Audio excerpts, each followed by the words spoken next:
Magandang umaga mga ka-good news. Meron tayong bigyan ng reaksyon ngayon. Ito ang napaka-sensitibo, napakadelikadong issue at pangyayari ngayon sa ating West Philippine Sea. Narito ang Inquirer TV. Atin na panuorin ang balitang ito. National Security Council Assistant Director General Jonathan Malaya says a war in the West Philippine Sea is not in the interest of any country, including China. In an interview, Malaya says the national government's countermeasure to China's continued aggression in the West Philippine Sea is multifaceted, which means it also has diplomatic approaches. It also talks about exhausting diplomatic efforts to resolve the issue. Kasi alam naman niya, it is not in the interest of the Philippines, it is not in the interest of China, the United States, or any of our allies and partners for war to happen. Okay, tama naman yung sinabi ni Malaya na hindi yan gusto natin, hindi rin gusto ng Amerika. Ang maganda diyan dapat status quo. Kung ano ang meron na diyan sa West Philippine Sea noon pa man, dapat yun na lang. Ang ginawa kasi ng China ay lalong dinagdagan nila yung 7 dash line ay nagiging 9 dash line yata ngayon o naging 10 pa. Kaya tuloy pati Pag-asa Island ay sinakop na nila. Which is yung Pag-asa Island, meron tayong structure doon. At mayroong detachment ang Philippine Coast Guard at Philippine Navy. Kaya napakadelikado kung babawiin ng China ang Pag-asa Island. Kasi ayon sa kanila yan, baka bombahin yung Pag-asa Island. Kung mangyari yan na may masawi dyan sa Pag-asa Island ng mga Philippine Navy or Coast Guard, ay magkaroon talaga ng giyera. Kasi nandyan lang, nakatingin lang palagi ang Amerika sa atin, Australia at the Great Britain. Kaya hindi malayo na mangyayari. Isang spark lang yan, isang putok lang ay napakadelikado. Okay, patuloy natin to.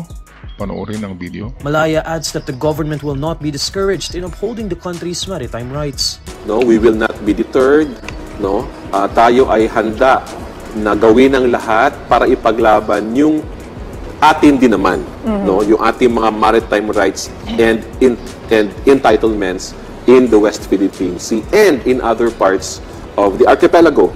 Okay, totoo yan na atin talaga at dapat atin dipinsahan. Pero ang problema diyan ay parang nagipaglaban tayo ng tigre at tayo ay isang rabbit lamang, Kuneho, rabbit lang tayo at ating kalaban ay tigre.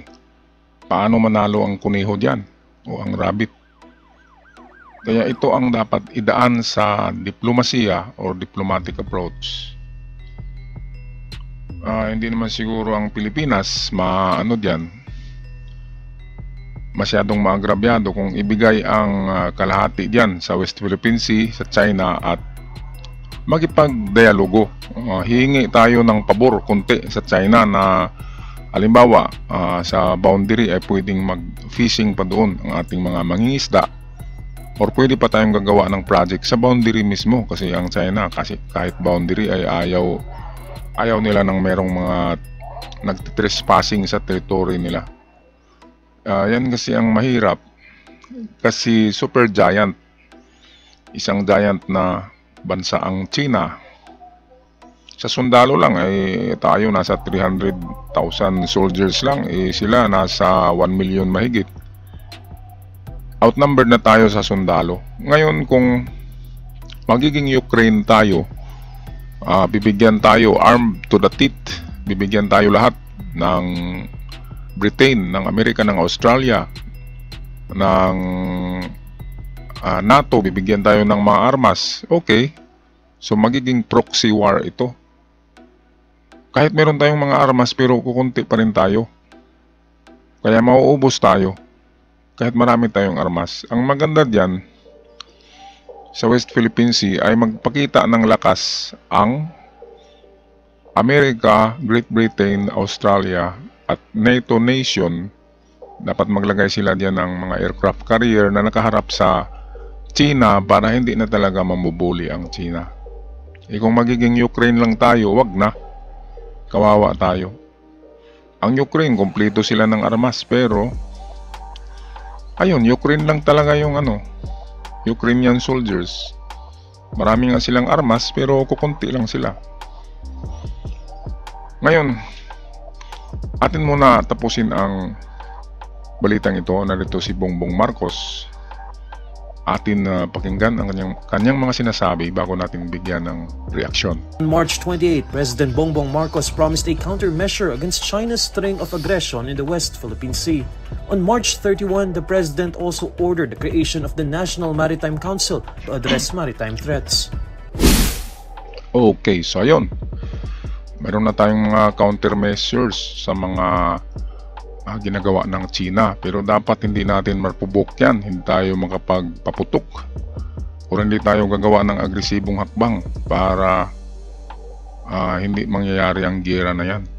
Kasi kung mangyayari ang giyera na yan, kawawa tayong lahat, lalo na tayo na merong mga ambisyon sa buhay, mawawala yung ambisyon natin, lalo na yung mga mayayaman, yung mga businessman, kawawa yung kanilang mga naipon at properties. Kung magkagira, tatamaan yan, yung mga building na yan, mga negosyo, masara, bankrupt.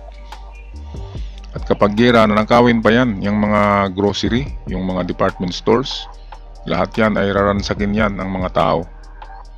Mga butika ng bigas, groceries. Sa panahon ng gera ay wala ang magawa ang mga negosyante. Kaya mahirap ang buhay. Lahat ay tatakbo sa bundok. So ito ang dapat pag-isipan itong ating mga senadors, congress, mga lawmakers, kung paano talaga gagawa ng diplomatic approach sa China at gagawa ng covenant, gagawa ng itong agreement na ganito at ganyan para sa kapakanan ng dalawang bansa. Okay, so yan lang aking reaction tungkol sa balitang ito, mga ka-good news. Ako'y magpaalam na God bless us all at ingat kayong lahat.